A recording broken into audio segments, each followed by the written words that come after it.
semua, welcome back to the channel.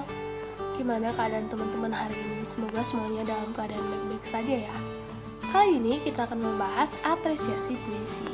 Tapi sebelumnya, jangan lupa like, comment, share, dan subscribe. Dukung channel ini untuk kepentingan kita bersama. Apa sih yang dimaksud dengan apresiasi puisi? Waluyo mengemukakan bahwa apresiasi puisi adalah berkaitan dengan kegiatan yang ada sangkut pautnya dengan puisi, yaitu mendengar atau membaca puisi dengan penghayatan yang sungguh-sungguh, menulis puisi, mendeklamasikan, dan menulis resensi puisi. Kegiatan ini menyebabkan seseorang memahami puisi secara mendalam atau dengan penuh penghayatan, merasakan apa yang ditulis penyair, mampu menyerap nilai-nilai yang terkandung di dalam puisi, dan menghargai puisi dalam karya seni dengan keindahan atau kelemahannya. Selanjutnya kita ke pengertian puisi. Puisi itu adalah karangan imajinatif yang merupakan ungkapan perasaan atau pikiran penulisnya. Kata-katanya telah mengalami pemadatan dan pemusatan, dan bentuk fisik dan batin merupakan kesatuan yang bulat dan utuh. Puisi juga merupakan ungkapan hati penyair dari keseluruhan pengalaman hidup yang menggunakan bahasa yang khas dalam penyajiannya. Puisi juga lahir dari perenungan mendalam dengan menggunakan kolaborasi antara pikiran dan perasaan, sehingga menghasilkan karya yang syarat makna. Teman-teman, puisi juga memiliki unsur-unsur pembangunnya. Para pakar cukup beragam di dalam memilah unsur-unsur pembangunan puisi. Keragaman itu tampaknya disebabkan oleh perbedaan sudut pandang yang digunakan.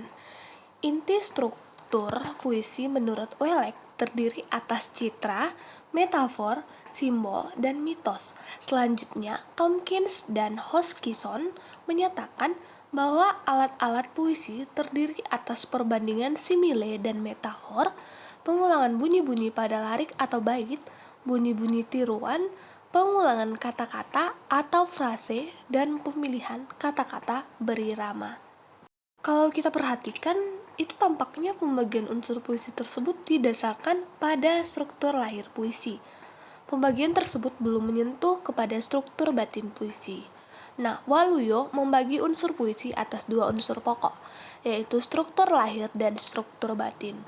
Keduanya merupakan unsur-unsur yang saling mengikat, membentuk totalitas makna yang utuh.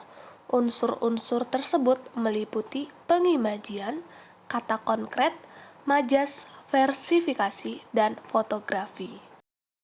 Yang pertama ada diksi. Menurut Kamus Istilah Sastra, diksi berarti pemilihan kata untuk mengungkapkan gagasan.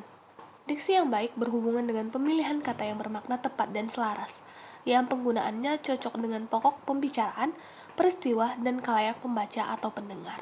Dalam puisi, diksi memegang peranan yang sangat penting. Puisi berbicara dengan kata, sedangkan prosa berbicara dengan kalimat. Oleh karena itu, ketepatan dalam pemilihan kata dalam puisi sangat berpengaruh terhadap makna dan maksud yang hendak disampaikan, serta efek emosional yang ditimbulkan. Yang kedua ada imaji dan simbol. Imaji dikenal dengan istilah pengimajian, mengandung arti penataan kata yang menyebabkan makna-makna kata abstrak menjadi konkret dan cermat. Simbol diartikan sebagai kata-kata yang mengandung makna ganda atau makna konotatif, sehingga untuk memahaminya seseorang harus menafsirkannya dengan melihat bagaimana hubungan makna tersebut dengan makna kata lainnya, atau analisis kontekstual, sekaligus menemukan fitur semantisnya lewat kaidah proyeksi. Yang ketiga ada gaya bahasa. Gaya bahasa itu merupakan pemanfaatan atas kekayaan bahasa seseorang dalam bertutur atau menulis. Lebih khusus adalah pemakaian ragam bahasa tertentu untuk memperoleh efek tertentu. Sumarjo dan Saini mengemukakan bahwa gaya bahasa yang sering digunakan oleh penyair adalah simile, metafor, dan personifikasi yang datang dari daya ungkap citra dan lambang. Gaya bahasa yang lain adalah paradoks, ironi, understatement, dan overstatement yang daya ungkapnya dari cara pengungkapan tidak langsung. Yang keempat ada bunyi. Dalam puisi, bunyi itu mempunyai peranan yang sangat penting. Melalui bunyi, kita dapat mengetahui suasana yang terkandung dalam sebuah puisi. Menurut Sumarjo dan Saini dalam Waluyo 1991 halaman 129 sampai 130, bunyi itu mempunyai beberapa daya, yaitu pertama, persamaan bunyi memberikan kenikmatan musikal bagi pendengar dan pembaca, dan yang kedua, bunyi bahasa itu memiliki daya ungkap lain yang sangat penting. Yang kelima, ada nada dan suasana. Dalam menulis puisi, penyair itu mempunyai sikap tertentu terhadap pembaca. Apakah dia ingin bersikap menggurui, menasihati, mengejek, menyindir, atau bersikap lugas hanya bercerita sesuatu kepada pembaca. Sikap penyair kepada pembaca inilah yang disebut dengan nada puisi. Selanjutnya ada tema. Tema itu merupakan gagasan pokok yang dikemukakan oleh penyair dalam puisinya. Tema ini lahir karena adanya pokok pikiran atau pokok persoalan dalam jiwa penyair. Pokok persoalan inilah yang mempengaruhi tema puisi. Apabila dalam jiwa penyair ada pokok pikiran yang ada hubungannya dengan Tuhan, maka puisinya tentu akan bertema ketuhanan.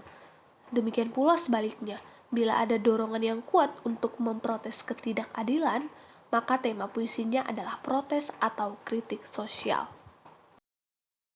Ada juga yang disebut dengan amanat.